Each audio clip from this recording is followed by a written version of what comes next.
こんにちは。今日はロバート・B・チャルディーニの名著影響力の武器第3番なぜ人は動かされるのかを紹介します。この本は私たちの日常生活やビジネスの場で使われる説得や影響力の心理的なメカニズムを解き明かしてくれます。人間の行動や意思決定に影響を与える6つの原則について科学的な視点から深く掘り下げています。影響力を理解し適切に使うことは仕事でも人間関係でも大いに役立つスキルです。そして、これは単に他人を操るためのテクニックではなく、他者との関係をより良いものにし、コミュニケーションを円滑にするための大切なツールでもあります。では、早速この本の核心に迫っていきましょう。第1章影響力の原則互恵性。最初に紹介するのは、互恵性の原則です。人間は誰かから親切や恩恵を受けると、自然とその恩を返したいと思う生き物です。この心理は、マーケティングや営業の場面でもよく使われます。例えば、スーパーでの試食サービスや、企業が無料サンプルを提供するのは、この互恵性の原則を利用しています。小さな恩恵を与えることで、私たちは何か返さなければならないと感じ、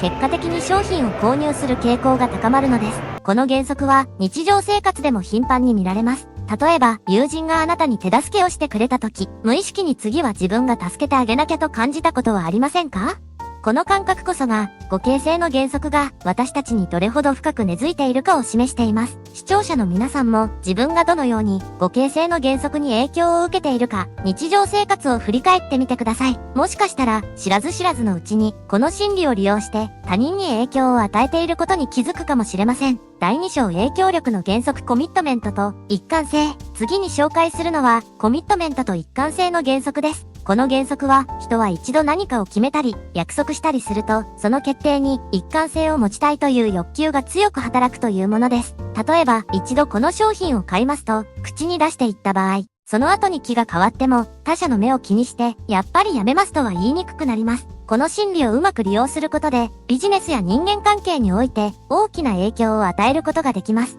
例えば、営業の場面で、小さなイエスを引き出すことができれば、その後の大きな契約や、購入を引き出す可能性が高くなるのです。これを、フットインザドアテクニックと呼びます。小さなお願いを承諾させることで、その後の大きなお願いも受け入れやすくなるのです。この一貫性の欲求は人間の社会的な評価に強く影響を与えます。私たちは一貫性のない人と見られたくないため、自分が一度した決定を守ろうとします。視聴者の皆さんも、この一貫性に縛られている瞬間を振り返ってみましょう。どのような場面で自分の決定や行動が周囲に対する一貫性を保つために動かされているかが見えてくるはずです。第3章影響力の原則社会的証明。社会的証明とは、人々が他者の行動や判断をもとにして自分の行動を決定する傾向を指します。これもまた非常に強力な影響力の武器です。例えば、レストランでおすすめメニューとして表示されている料理や、オンラインショッピングでベストセラーとされている商品を選ぶことが多いのは、他の人がそれを選んでいるから自分も選ぶべきだと感じるからです。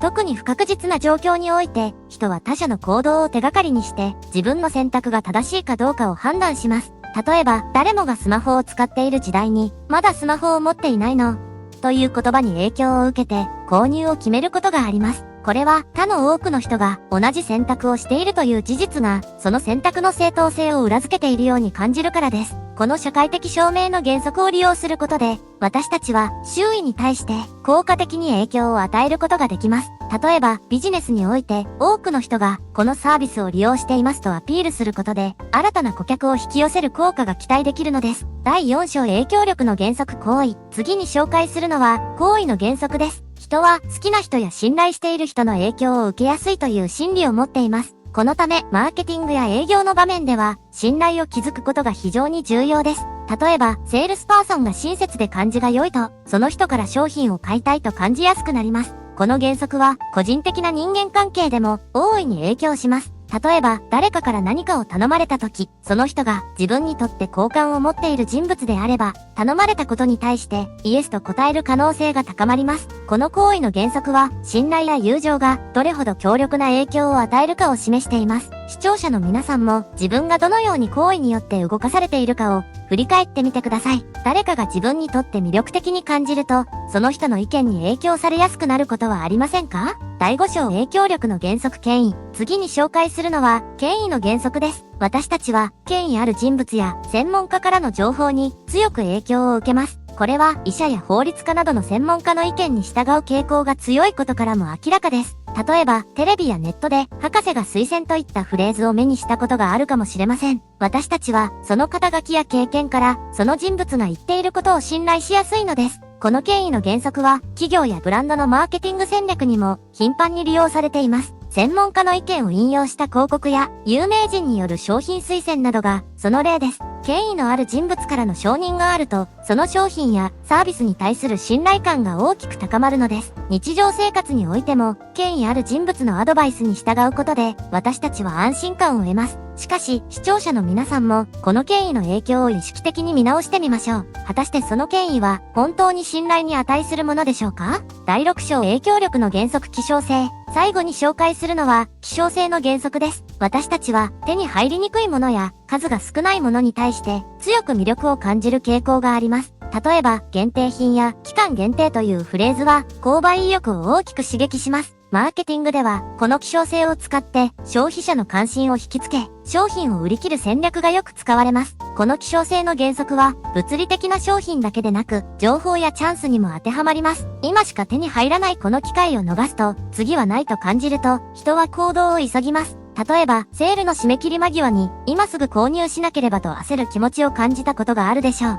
これは、希少性の原則が働いているからです。第7章影響力を正しく使うために、後半ではこれまで紹介してきた6つの影響力の原則を、どのように正しく活用していくべきかについて、さらに深く掘り下げていきます。まず大切なのは、影響力を乱用しないことです。相手をコントロールしたり、無理やり自分の意思を押し付けるために使うのではなく、互いにとってのメリットを見出すために使うべきです。例えば、ビジネスの場面では、クライアントに無理に商品を押し付けるのではなく、彼らのニーズを真摯に理解した上で、相手が喜ぶ形で提案を行うべきです。影響力の原則を使うことで、他者に良い影響を与え、彼らの行動を変えることができますが、それが相手の利益につながるものでなければ、信頼を失うことになります。この本でも述べられているように、長期的な関係を築くためには、誠実さと透明性が不可欠です。視聴者の皆さんも、これらの原則を使う際には、相手の利益も考慮した上でのアプローチが重要であることを、心に留めてください。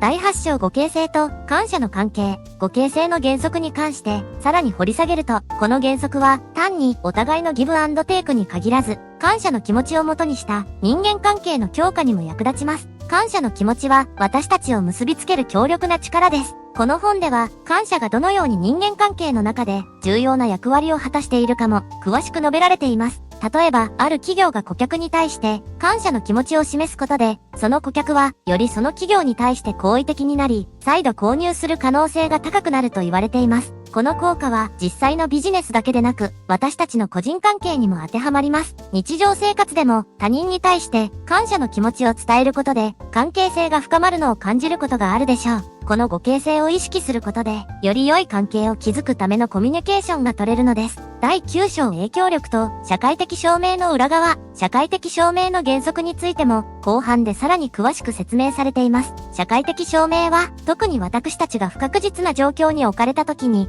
強力に作用します。例えば、初めて訪れたレストランで、どのメニューを選ぶべきか迷った時に、他の人が注文しているものを無意識に参考にしてしまうことがあります。この心理は、マーケティングの世界では常に活用されています。しかし、社会的証明の原則は、良い影響だけではなく、場合によっては、ネガティブな影響を与えることもあります。例えば、ソーシャルメディアで、他の人々が過剰に消費している様子を見て、自分も同じように消費しなければならないと感じてしまうことがあります。これが、社会的圧力として機能し、不要なものを購入してしまう原因にもなるのです。視聴者の皆さんも、この社会的証明の力が、どのように自分の行動に影響を与えているかを振り返ってみると良いでしょう。第10章行為と信頼の構築。行為の原則は、特に人間関係において、非常に強力です。後半では、この行為の力をどのように使って信頼を構築できるかが説明されています。私たちは誰しも、好感を持っている相手の意見に耳を傾けやすいです。そして、ビジネスにおいても、信頼を築くことで、長期的なパートナーシップが可能になります。ここでの重要なポイントは、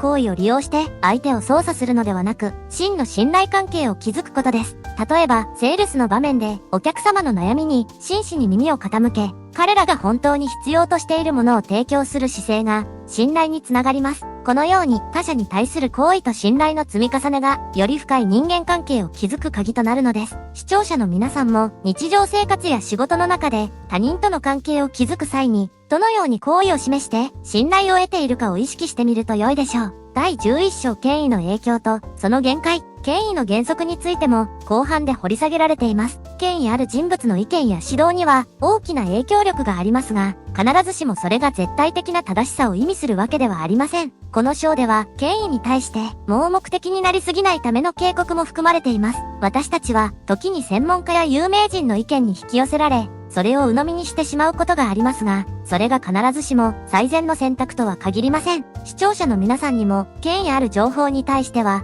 冷静に判断し、必要な批判的思考を持つことが重要です。例えば、ある商品を購入する際に、専門家が推薦しているからといって、そのまま信じてしまうのではなく、自分自身のニーズや状況に本当に合っているかを考えてみることが必要です。第12章希少性とその心理的影響。希少性の原則は多くの場面で私たちの購買行動や決断に影響を与えますが、この章ではその具体的な心理的メカニズムが解説されています。人は手に入れにくいものに対して強い魅力を感じ、今すぐ行動しなければならないという感覚に駆られることがよくあります。これは損失回避の心理としても知られており、私たちは何かを失うという恐怖に強く影響されます。例えば、期間限定のセールや、あとこしか残っていませんというメッセージが強く作用し、必要以上に購買を急いでしまうことがあります。このように、希少性の原則は非常に強力ですが、視聴者の皆さんも冷静にその影響を見極め、必要なものかどうかを判断することが大切です。これで、影響力の武器第3番の後半部分もお伝えしました。